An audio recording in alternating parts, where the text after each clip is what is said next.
2 साल पहले की बात है। पूजा नाम की एक लड़की थी जो पटना के कोचिंग क्लास में बैंकिंग की तैयारी करती थी। पूजा की कोचिंग क्लास के नीचे एक छोटा सा रेस्टोरेंट था। पूजा और उसकी फ्रेंड्स अक्सर क्लास के बाद उस रेस्टोरेंट में चाट या छोले भटूरे खाने के लिए जाया करती थी, क्योंकि उस रेस्टोरेंट के चाट और छोले भटूरे काफ़ी फेमस थे। एक दिन पूजा का बर्थडे था, जो पूजा के फ्रेंड्स ने एक प्लान बनाया था कि क्लास खत्म होने के बाद हम लोग नीचे के रेस्टोरेंट में पूजा का बर्थडे सेलिब्रेट करेंगे। क्लास खत्म होने के बाद पूजा के फ्रेंड्स ने पूजा को नीचे रेस्टोरेंट में बुलाया और पूजा को उसके बर्थडे का सरप्राइज दिया। अब सभी कोई मिलकर बर्थडे को सेलिब्रेट करने लगे। उस रेस्टोरेंट के काउंटर पे एक 24 साल का लड़का कैशियर का काम करता था। जब पूजा और उसके फ्रेंड्स बर्थडे सेलिब्रेट करने के बाद रेस्टोरेंट से बाहर जाने लगे, तब उस लड़के ने पूजा को आवाज लगाई। लड़का: मैम, ये हमारी तरफ से आपके बर्थडे का छोटा सा गिफ्ट।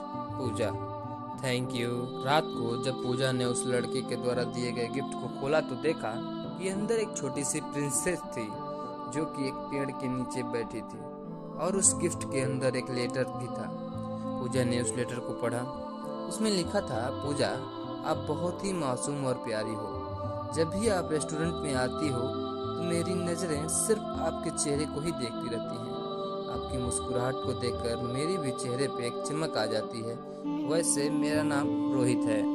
अगले दिन जब पूजा और उसकी फ्रेंड्स रेस्टोरेंट में आए तो काउंटर पे बैठा रोहित पूजा की तरफ ही देखा, लेकिन पूजा ने अपनी नज़रें झुका ली और अपने फ्रेंड से बातें करने लगी।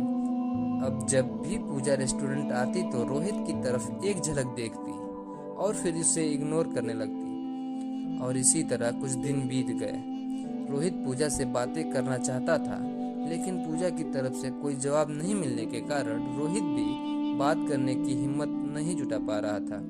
एक दिन जब क्लास के बाद पूजा रेस्टोरेंट आती है तो देखती है कि काउंटर पे रोहित की जगह कोई और दूसरा लड़का बैठा है। पूजा सोचती है कि शायद रोहित का तबीयत खराब होगा, इसलिए वो आज काम पे नहीं आया। लेकिन देखते ही देखते 1 सप्ताह बीत जाता है। अब पूजा थोड़ी परेशान होने लगती है और काउंटर पे जाके पूछती है कि जो रोहित नाम का लड़का यहाँ पे काम करता था वो अभी कहाँ है, उसने काम छोड़ दिया क्या? काउंटर पे बैठा लड़का पूजा को कहता है, नहीं, रोहित भैया ने काम नहीं छोड़ा, मालिक ने उन्हें मार्केट वाले रेस्टोरेंट पे भेज दिया है। अगले दिन पूजा उस मार्केट वाले रेस्टोरेंट पे जाती है तो रोहित को देखकर उसके चेहरे पे एक मुस्कान दिखने लगती है।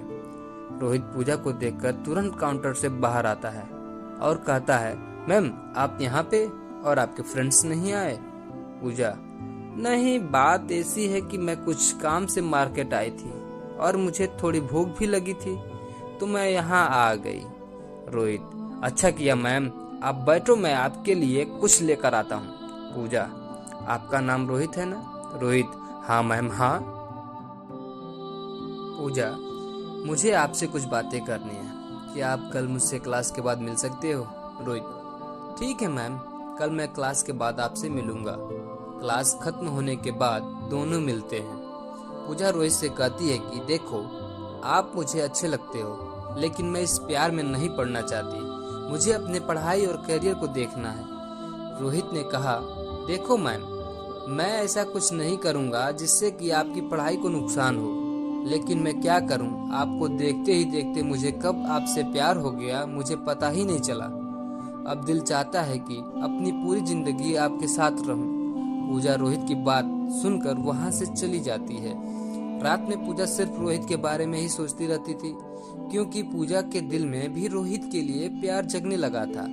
अगले दिन शाम में पूजा मार्केट वाले रेस्टोरेंट में जाती है और रोहित को एक लेटर देकर वहां से चली जाती है। रोहित जब उस लेटर को पढ़ता है तो उसमें लिखा रहता है, रोहित, मुझे भी अब तुमसे प्यार होने लगा है। ये पढ़कर रोहित के खुशी का ठिकाना नहीं रहता है। वह उस लेटर को चूमता है और अपने जेब में रख लेता है। तो इस तरह से पूजा और रोहित के प्यार की शुरुआत होती है।